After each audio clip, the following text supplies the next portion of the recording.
नमस्कार जोजोलोपा अनि शुभ बिहानी। तपाईँ अहिले नेपाल भाषा एकाडेमीका निमित्त अनक मिडियाको प्रस्तुति नेवा एफएम 106.6 मेगाहर्ज मार्फत कीर्तिपुर नगरपालिकाद्वारा सञ्चालित रेडियो शिक्षा कार्यक्रम सुनिरहनु भएको छ। तपाईहरूले यो कार्यक्रम रेडियो सेट ट्युन गरेर नेवा एफएम 106.6 मेगाहर्ज मार्फत मोबाइलमा हाम्रो पात्रो डाउनलोड गरी रेडियोमा नेवा एफएम सर्च गरेर वा इन्टरनेटमा www.newafm.com.np मार्फत संसारका जुनसुकै कुनामा बसेर पनि सुन्न सक्नुहुनेछ। हरेक हप्ताको मङ्गलबार बिहान ठिक 8 बजे प्रसारण हुने यो रेडियो शिक्षा कार्यक्रममा आज पनि बालकुमारी माध्यमिक विद्यालयको गणित शिक्षक म राजेन्द्र पौडेल कक्षा 9 को अनिवार्य गणित कम्पलसरी म्याथमेटिक्सको बारेमा तपाईहरुसँग छलफल गर्न उपस्थित भइसकेको छु र अबको 30 मिनेट म तपाईहरुसँगै रहनेछु। भाइ बहिनीहरु, कीर्तिपुर नगरपालिकाले कोभिड-19 को महामारीले शिक्षा क्षेत्रमा पारेको प्रभावलाई मध्यनजर गर्दै सञ्चालन गरेको रेडियो शिक्षा कार्यक्रम 2.5 महिनादेखि नियमित रूपमा सञ्चालन भइरहेको छ। हामीले कक्षा 8 को वार्षिक परीक्षा दिएपछि औपचारिक रूपमा किताब, कापी, कलम सहितको झोला बोकेर विद्यालय जान नपाएको अनि कक्षा 9 को नियमित पठन पाठन गर्न नपाएको पनि धेरै महिना भइसकेछ। यस्तो विषम परिस्थितिमा रेडियोको माध्यमबाट भए पनि हामीले हाम्रो पढाइ लेखाइलाई निरन्तरता दिइरहेका छौँ। वैकल्पिक माध्यमले रेडियो शिक्षा कार्यक्रम मार्फत हाम्रो पढाइ लेखाइलाई निरन्तरता प्रदान गर्न कीर्तिपुर नगरपालिकाले ठूलो भूमिका खेलेको छ। हामी नियमित रूपमा विद्यालय गएर औपचारिक पठन पाठन गर्ने वातावरण नबनेसम्म यसरी नै रेडियो शिक्षा कार्यक्रम मार्फत हाम्रो पढाइ लेखाइलाई अगाडि बढाइरहेका छौँ र बढाउने छौँ पनि। भाइ बहिनीहरु, गत हप्ताको रेडियो शिक्षा कार्यक्रममा हामीले कमिसन, कर र लाभांश पाठ अन्तर्गत कर अर्थात् ट्याक्स सम्बन्धी समस्याहरूको बारेमा छलफल गरेका थियौँ अनि कर सम्बन्धी समस्याहरूको अभ्यास पनि गृह कार्यका रूपमा गर्यौं, होइन त? आज हामी हाम्रो किताबको 5औं पाठ क्षेत्रफल एरिया अन्तर्गत बाटोको क्षेत्रफल एरिया पाथको बारेमा छलफल गरौँ। भाइ बहिनीहरु, हामीले कुनै पनि जमिन, पार्क, खेल मैदान आदिमा बाहिरी बाटो, भित्री बाटो अनि आपसमा काटिएका लम्बा बाटोहरू देखेका छौँ, होइन? यी बाटोहरूको क्षेत्रफल कसरी निकाल्न सकिन्छ त? सर्वप्रथम कुनै जमिन, पार्क, खेल मैदान वा अन्य ठाउँको बाहिरी बाटोको क्षेत्रफल कसरी निकालिन्छ यस बारेमा छलफल गरौँ। एउटा आयताकार बगैँचा छ जसको लम्बाइ अर्थात् लेन्थ L र चौडाइ अर्थात् ब्रेथ B छ। यो बगैँचाको वरिपरि बाहिरबाट एउटा बाटो छ जसको चौडाइ ब्रेथ D छ। अब हामीले उक्त D चौडाइ भएको बाटोको क्षेत्रफल निकाल्नु पर्यो। बाटोको क्षेत्रफल निकाल्न बाटोभन्दा भित्रको आकृति कस्तो छ त्यो कुरामा स्पष्ट हुन जरुरी छ, किनभने कुन आकारको आकृति छ त्यही आकृति अनुसारको सूत्र प्रयोग गर्नुपर्छ। यहाँ बगैँचा आयताकार आकारको भएकाले यसको लम्बाइ L र चौडाइ B छ। अब आयताकार बगैँचाको वरिपरि डी चौडाइ भएको बाटो छ। यसको मतलब बगैँचाको बाहिर बाटो भएकाले बगैँचाको लम्बाइभन्दा बाटो सहितको बगैँचाको लम्बाइ धेरै हुन्छ कि थोरै हुन्छ? धेरै हुन्छ, किनभने बगैँचामा बाटो थपिएको छ। त्यसो भए बाटो सहित बगैँचाको लम्बाइ कति हुन्छ त? यल प्लस डी प्लस डी बराबर यल प्लस 2D। यहाँ बाटोको चौडाइ डीलाई किन दुई पटक जोडेको होला त? बगैँचाको लम्बाइको दुवै छेउमा बाटो रहेकाले बाटोको चौडाइ डीलाई बगैँचाको लम्बाइ यलसँग दुई पटक जोडेको हो। त्यस्तै बाटो सहित बगैँचाको चौडाइ कति हुन्छ त? B plus 2D। यसमा पनि बगैँचाको वरिपरि बाहिर बाटो भएकाले बगैँचाको चौडाइको दुवै छेउमा बाटो पर्छ। त्यसैले बगैँचाको चौडाइ बीमा बाटोको चौडाइ डीलाई दुई पटक जोडियो। यसलाई चित्रबाट बुझ्नको लागि पहिला लम्बाइ यल र चौडाइ बी भएको एउटा आयत बनाउनुहोस्। त्यसपछि त्यो आयतको बाहिर चौडाइ डी राखेर अर्को आयत बनाउनुहोस् जहाँ ठुलो आयतको लम्बाइ यल प्लस 2D र चौडाइ बी प्लस 2D हुनेछ। अनि दुईवटा आयतहरू बीचको भागलाई छाया पारिदिनुहोस्। त्यो नै बाहिरी बाटो हो। हाम्रो किताबको पेज नम्बर 49 मा आयताकार जमिनको बाहिरपट्टि रहेको बाटोको चित्र दिएको छ। एकपटक हेर्नुहोस् है। भाइ बहिनीहरू, अब हामीसँग दुईवटा आयतहरू छन्, होइन त?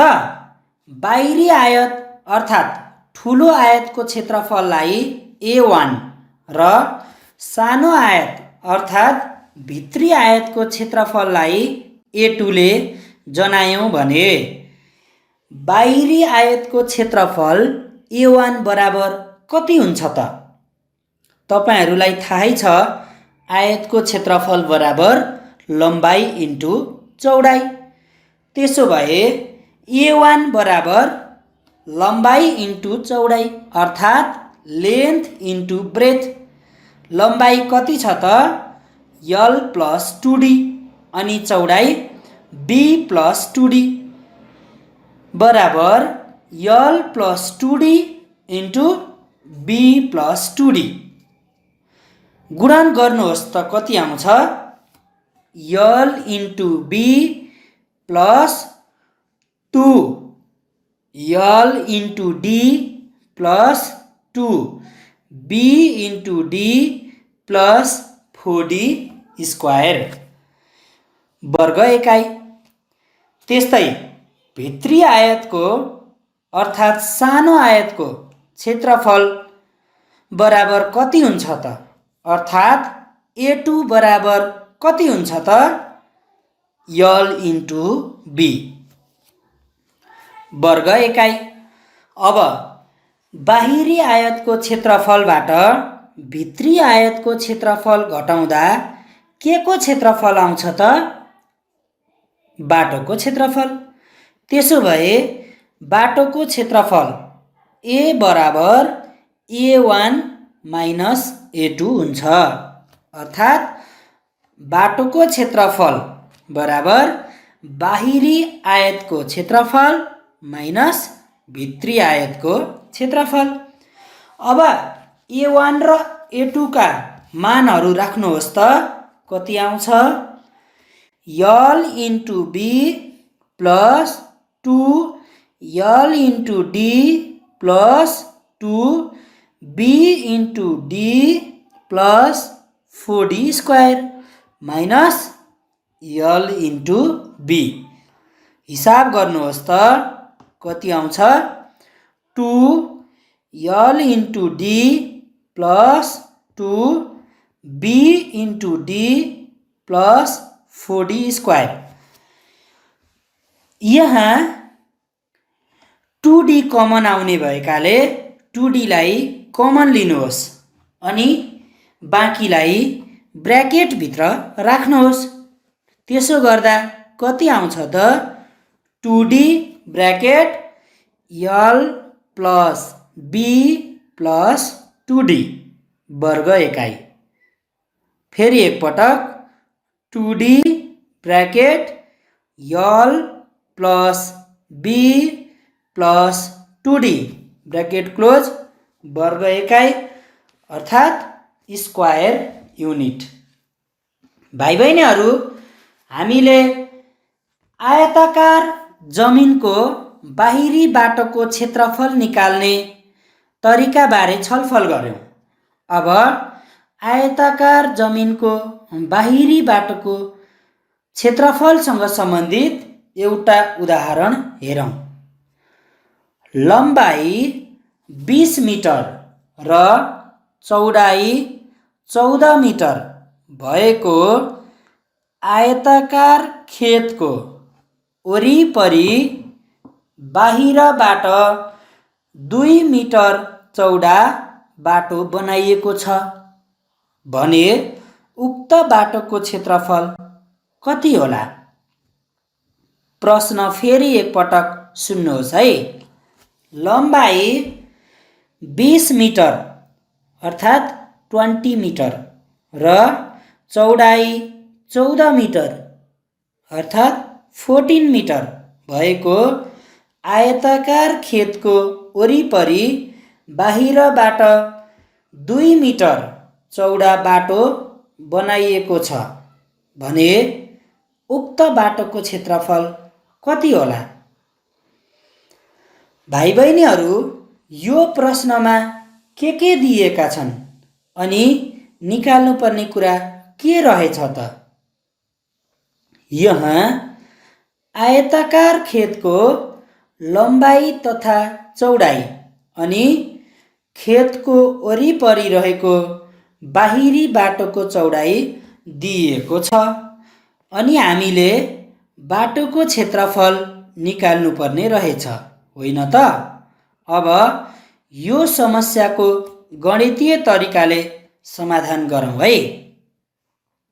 यहाँ आयताकार खेतको लम्बाई l बराबर 20 मिटर, आयताकार खेतको चौडाई b बराबर 14 मिटर, बाटोको चौडाई d बराबर 2 मिटर। अब बाटोको क्षेत्रफलको सूत्र के भनी उल्लेख गरिएको थियो त? बाटोको क्षेत्रफल a बराबर 2d bracket l plus b plus 2d bracket close. अब हामीसँग l, b अनि d का मानहरू छन्। यी मानहरू राख्नुहोस् त कति आउँछ? 2 इन्टु d भनेको 2 ब्र्याकेट l को ठाउँमा 20 प्लस b को ठाउँमा 14 प्लस 2 इन्टु d को ठाउँमा 2 अर्थात् 2 into 2 bracket 20 plus 14 plus 2 into 2। हिसाब गर्नुहोस् त कति आउँछ? 4 ब्र्याकेट 20 प्लस 14 प्लस 4 बराबर 4 इन्टु 38 बराबर 152 स्क्वायर मिटर अर्थात् 152 वर्ग मिटर। तसर्थ उक्त बाटोको क्षेत्रफल 152 वर्गमिटर रहेछ। भाइ बहिनीहरू, हामीले आयताकार जमिनको बाटोको क्षेत्रफल निकाल्न अभ्यास गरौँ, होइन त?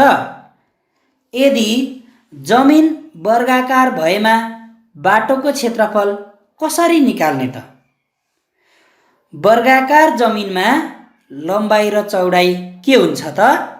बराबर हुन्छ, अर्थात् L = B हुन्छ। अब अघिको आयताकार जमिनको बाहिरी बाटोको सूत्र सम्झौँ। बाटोको क्षेत्रफल बराबर के थियो त? 2D bracket L plus B plus 2D, अनि चौडाइ अर्थात् B को ठाउँमा लम्बाइ अर्थात् L राखौँ। त्यसो भए बाटोको क्षेत्रफल A बराबर कति हुन्छ त? 2D bracket L plus 2D bracket close बराबर 2D bracket 2L plus 2D। 2 लाई कमन लियौँ, 2D × 2 bracket L plus D bracket close बराबर 4D bracket L plus D bracket close वर्ग एकाइ अर्थात् स्क्वायर युनिट। तसर्थ वर्गाकार जमिनको बाहिरी बाटोको क्षेत्रफल 4D bracket L plus D bracket close वर्ग एकाइ रहेछ। अब वर्गाकार जमिनको बाहिरी बाटोसँग सम्बन्धित एउटा उदाहरण हेरौँ। 50 मिटर लम्बाइ भएको वर्गाकार बगैँचाको वरिपरि बाहिरबाट 3 मिटर चौडा बाटो बनाइएको छ भने उक्त बाटोको क्षेत्रफल कति रहेछ? प्रश्न फेरि एकपटक सुन्नुस् है। 50 मिटर अर्थात् 50 मिटर लम्बाइ भएको वर्गाकार बगैँचाको वरिपरि बाहिरबाट 3 मिटर चौडा बाटो बनाइएको छ भने उक्त बाटोको क्षेत्रफल कति रहेछ? भाइ बहिनीहरू, यहाँ बगैँचा कस्तो आकारको छ त? वर्गाकार। अनि वर्गाकार बगैँचाको बाहिर कति मिटर चौडा बाटो बनाइएको छ त? 3 मिटर। अब वर्गाकार बगैँचाको लम्बाइ L बराबर 50 मिटर, बाटोको चौडाइ D बराबर 3 मिटर। त्यसपछि बाटोको क्षेत्रफल A बराबर कति हुन्छ त? सूत्र लगाउनुहोस्। 4D bracket L plus D bracket close. D र L का मानहरू राख्नुहोस् त। 4 × 3 ब्रैकेट 50 प्लस 3 ब्रैकेट क्लोज। हिसाब गर्नुहोस् त कति आउँछ? 12 × 53 बराबर 636 स्क्वायर मिटर अर्थात् 636 वर्गमिटर। यसरी बाटोको क्षेत्रफल 636 वर्गमिटर रहेछ। विद्यार्थी भाइ बहिनीहरू, हामीले आयताकार अनि वर्गाकार जमिनको बाहिरी बाटोको बारेमा छलफल गर्यौं। अब हामी वृत्ताकार जमिनको वरिपरिको बाहिरी बाटोको क्षेत्रफल निकाल्ने बारे पनि छलफल गरौँ है। भाइ बहिनीहरू, वृत्त भन्नासाथ हामीले वृत्तको अर्धव्यासलाई बिर्सनु हुँदैन, किनभने वृत्तमा अर्धव्यास वृत्तको एउटा मुख्य भाग नै हो। वृत्ताकार जमिनको वरिपरि बाटोको लागि अर्धव्यास R भएको वृत्तको बाहिर चौडाइ डी भएको बाटो छ। त्यसो भए बाटो सहितको वृत्तको अर्धव्यास कति हुन्छ त? आर प्लस डी, किनकि वृत्तको अर्धव्यास आर र वृत्तको बाहिर डी चौडा बाटो भएकाले बाटो सहितको वृत्तको अर्धव्यास आर प्लस डी हुन्छ। सजिलोसँग बुझ्नको लागि एउटा वृत्त बनाउनुहोस् जसको अर्धव्यास आर एकाइ छ। त्यसको बाहिर चौडाइ डी भएको वृत्ताकार बाटो बनाउनुहोस्। अब तपाईसँग दुईवटा वृत्त हुन्छन्। ठुलो अर्थात् बाहिरी वृत्तको अर्धव्यास आर प्लस डी एकाइ र सानो अर्थात् भित्री वृत्तको अर्धव्यास आर एकाइ हुन्छ। अनि दुईवटा वृत्तहरू बीचको भागलाई छाया पारिदिनुस्, त्यो नै वृत्ताकार बाटो हो। हाम्रो किताबको पेज नम्बर 50 मा वृत्ताकार बाटोको चित्र दिएको छ। एकपटक हेर्नुहोला है। भाइ बहिनीहरू, अब हामीसँग दुईवटा वृत्तहरू छन्। ठुलो वृत्तको क्षेत्रफललाई A1 र सानो वृत्तको क्षेत्रफललाई A2 ले जनाऊँ। त्यसो भए ठुलो वृत्तको क्षेत्रफल कति हुन्छ त? A1 बराबर पाई आर स्क्वायर। ठुलो वृत्तको अर्धव्यास आर प्लस डी भएकाले pi bracket R plus D को whole square. A plus B को होल स्क्वायर को सूत्रद्वारा आर प्लस डी को होल स्क्वायरलाई खोलिदिनुहोस् त कति आउँछ? Pi bracket R square plus 2rd plus D square. अब पाईले गुणन गर्नुहोस् त pi R square plus 2πrd plus pi D square वर्ग एकाइ। अनि सानो वृत्तको क्षेत्रफल कति हुन्छ त? A2 बराबर पाई आर स्क्वायर वर्ग एकाइ। अब ठुलो वृत्त र सानो वृत्तको बीचको भाग नै बाटो भएकाले बाटोको क्षेत्रफल कति हुन्छ त? ठुलो वृत्तको क्षेत्रफल माइनस सानो वृत्तको क्षेत्रफल, अर्थात् बाटोको क्षेत्रफल A बराबर A1 माइनस A2।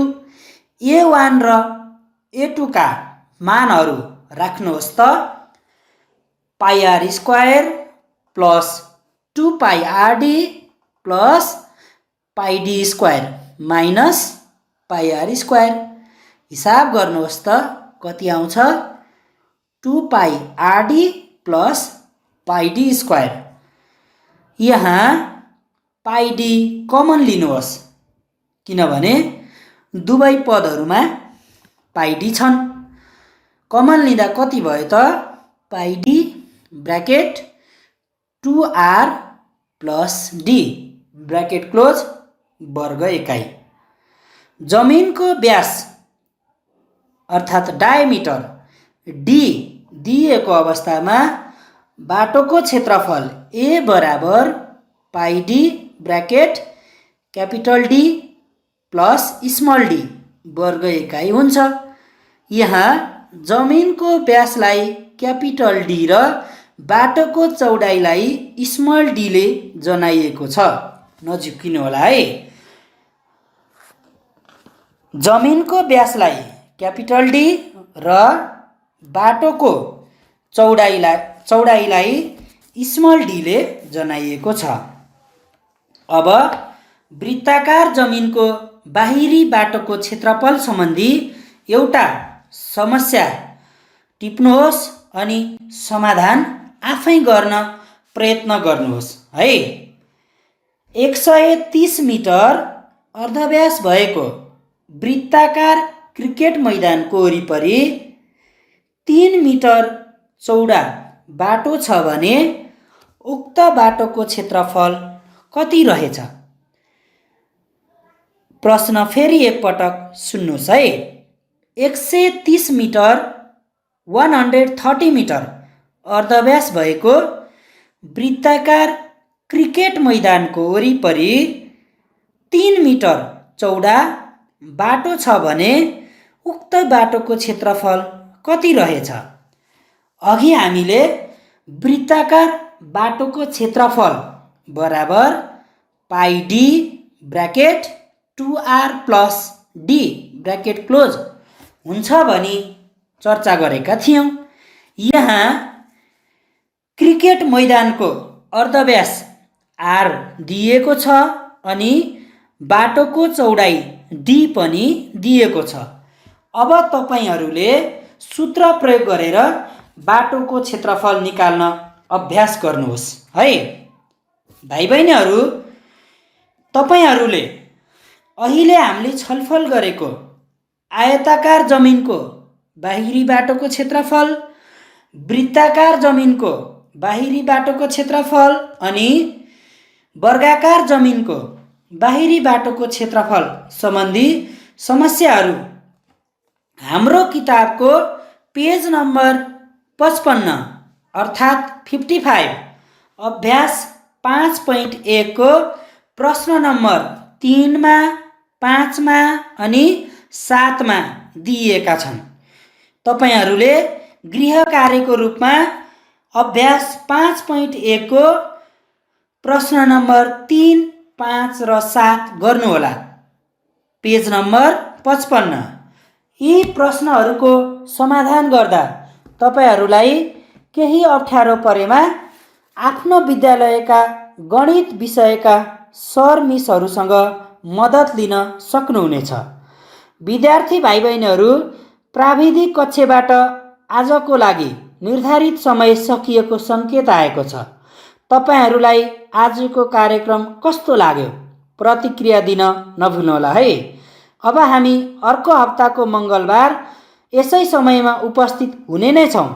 आजको लागि प्राविधिक कक्षबाट सहयोग पुर्याउनु हुने प्राविधिक मित्रलाई धन्यवाद दिँदै म कार्यक्रम सञ्चालक राजेन्द्र पौडेल बिदा हुन चाहन्छु। घरमै बस्नुहोला, सुरक्षित रहनुहोला, साबुन पानीले मिची मिची हात धुनुहोला, कतै निस्कनु परेमा मास्क लगाएर मात्र निस्किनुहोला। धन्यवाद, नमस्कार, तपाईँहरूको दिन शुभ रहोस्।